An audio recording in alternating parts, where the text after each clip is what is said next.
కాకినాడ జిల్లా హెడ్ క్వార్టర్స్లో ఉన్న కొన్ని ప్రైవేట్ హాస్పిటల్ పేర్ల సమయం కూడా వస్తే చెప్తాం.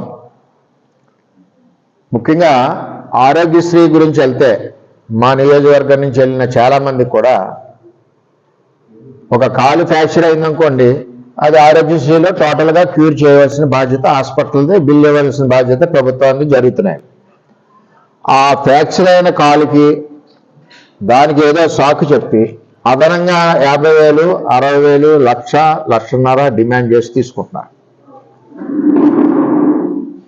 చేత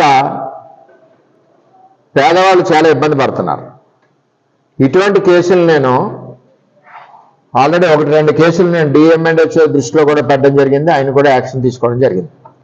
ఇవి ఇంకా ఉధృతంగా కాకినాడ హెడ్ క్వార్టర్లో మటుకి ఆ పేరుకి ఆరోగ్యశ్రీ అని చేస్తూ ఆపరేషన్